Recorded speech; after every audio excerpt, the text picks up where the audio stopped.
Il n'y a que lui, il n'y a pas autre chose que lui. Rien n'existe que lui. Il n'y a pas d'existence sans lui, il n'y a que lui.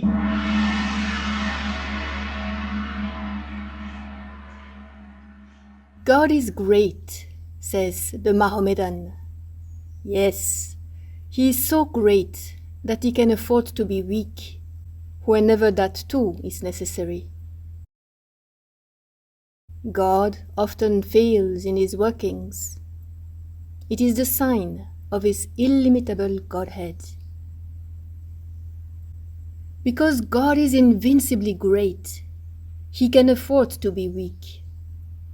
Because he is immutably pure, he can indulge with impunity in sin.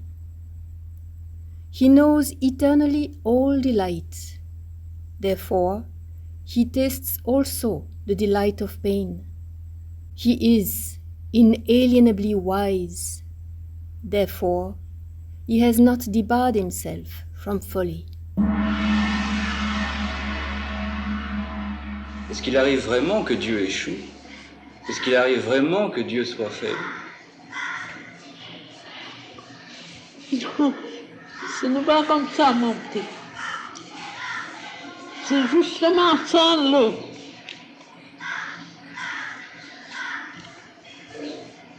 c'est ça l'attitude occidentale moderne, n'est-ce pas?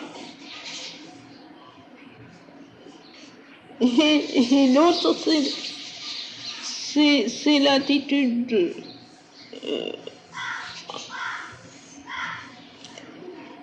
ancienne.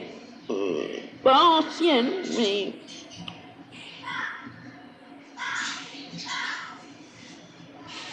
l'attitude du Gita, n'est-ce pas?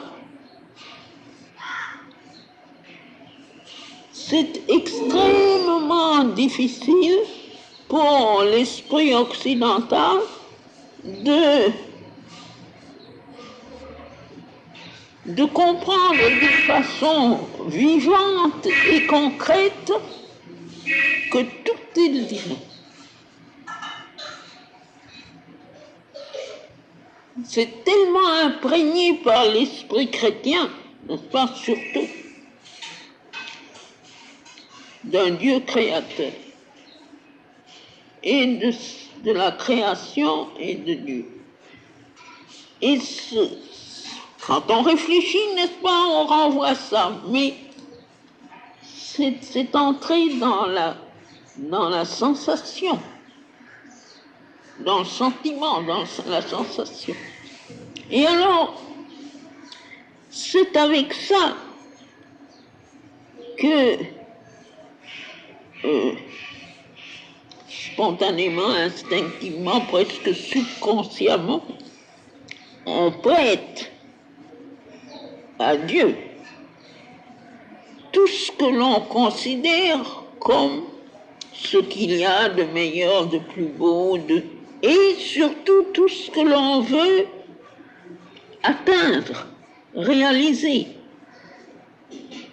Naturellement, chacun, suivant sa propre conscience, change le contenu de son Dieu. Mais c'est toujours ce qu'il considère comme ce qu'il y a de mieux.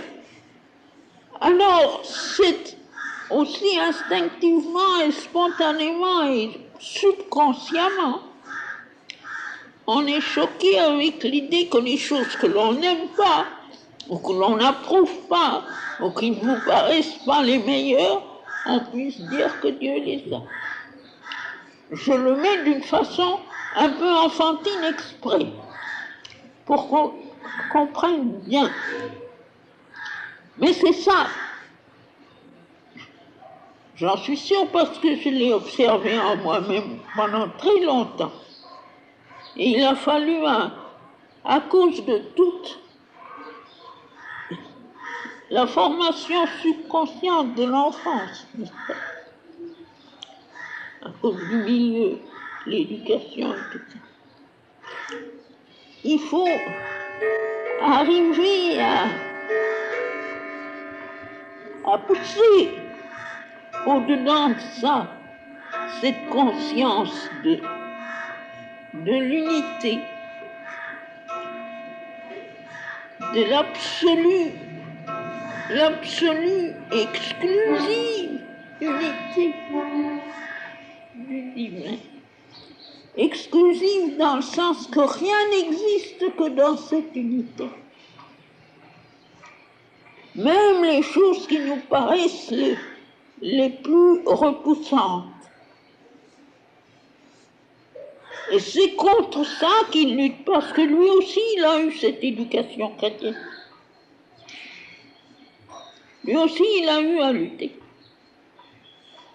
Et ces aphorismes sont le résultat, n'est-ce pas, comme l'épanouissement en fleurs de cette nécessité de lutter contre une chose subconsciente.